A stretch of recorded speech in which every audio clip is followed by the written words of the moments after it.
Hello ഷാണ്. ഇന്ന് നമ്മുടെ എക്സിറ്റിന്റെ ആറുവരിപ്പാതയിലെ video ചെയ്തപ്പോൾ ഒരുപാട് ഫോളോവേഴ്സും അതിലുപരി നമ്മുടെ സ്റ്റുഡൻസ് ചോദിക്കുന്നുണ്ടായി എങ്ങനെയാണ് എൻട്രൻസ് ശരിയായ രീതിയിൽ ചെയ്യുന്നത്. തീർച്ചയായിട്ടും നിങ്ങൾ ഈ കണ്ടിരിക്കുന്ന ഡീസലേഷൻ ലൈനിലോട്ട് എൻട്രൻസിലോട്ട് ചേഞ്ച് ചെയ്ത് നമ്മൾ ജോയിൻ ചെയ്ത് കഴിഞ്ഞാൽ ഒരു കാരണവശാലും നമ്മൾ ഈ കാണുന്ന സ്ട്രെയിറ്റ് ലൈൻ അഥവാ സോളിഡ് ലൈന് മറികടന്നുകൊണ്ട് ഡയറക്റ്റ്ലി നിങ്ങൾ ലൈനിലോട്ട് ജോയിൻ ചെയ്ത് അതിന് പകരം കുറച്ച് മുന്നോട്ട് പോയി കഴിഞ്ഞാൽ നിങ്ങൾക്ക് കാണാൻ പറ്റും നമ്മുടെ ബ്രോക്കൺ ലൈൻസ് കാണാൻ പറ്റും.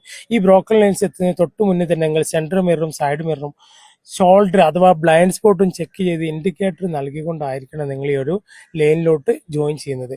അതല്ലാത്ത പക്ഷം നിങ്ങൾ ഈ ഡയറക്റ്റ്ലി വന്നിട്ട് സോളിഡ് ലൈൻ കയറുമ്പോൾ അത് തൊട്ട് പുറകിലെ ലൈനിൽ വരുന്ന വണ്ടിക്ക് നിങ്ങൾ കാരണം ഒരു വലിയ അപകടം തന്നെയാണ് ഉണ്ടാക്കുന്നത്. അതുകൊണ്ട് ശ്രദ്ധിക്കുക. ആറുവരിപ്പാതയിലെ റൂൾസുകൾ നിങ്ങൾ എല്ലാവരും പാലിച്ചുകൊണ്ട് തന്നെ അതിലൂടെ വണ്ടി ഒരുപാട് ആളുകൾ മിസ്അണ്ടർസ്റ്റാൻഡിംഗ് ആയിട്ട് ആ ഒരു സോളിഡ് ലൈനിൽ തന്നെ ഡയറക്റ്റ്ലി ജോയിൻ ചെയ്യുന്നുണ്ട്. അത് വലിയൊരു അപകടമാണ് ഉണ്ടാക്കുന്നത്. നിങ്ങളുടെ തൊട്ട് പുറകിൽ വരുന്ന വണ്ടിക്ക് സഡൻ ബ്രേക്ക് അടിക്കേണ്ടി വരും. അതിലുപരി ആ വണ്ടി വന്നിട്ട് നിങ്ങളുടെ വണ്ടിയെ ഇടിക്കാനോ അല്ലെങ്കിൽ ആക്സിഡൻറ്റിനോ സാധ്യതയുണ്ട്. അതുകൊണ്ട് എൻട്രൻസ് ചെയ്യുമ്പോൾ തീർച്ചയായിട്ടും ശ്രദ്ധിക്കേണ്ട കാര്യം, നിങ്ങൾ സോളിഡ് ലൈൻ ജോയിൻ ചെയ്യാതെ അതിന് കുറച്ച് മുന്നോട്ട് പോയി അതിൻ്റെ ബ്രോക്കൺ ലൈൻസിൽ മാത്രം സെൻറ്റർ മിററും സൈഡ് മിററും ഷോൾഡർ ബ്ലൈൻഡ് സ്പോട്ടും ചെക്ക് ചെയ്ത് ഇൻഡിക്കേറ്റർ നൽകിക്കൊണ്ട് മാത്രമാണ് നിങ്ങൾ എൻട്രൻസ് ആറുവരി പാതയിൽ ചെയ്യേണ്ടത്. So bye. അടുത്ത നിങ്ങൾക്കുള്ള പുതിയ വീഡിയോ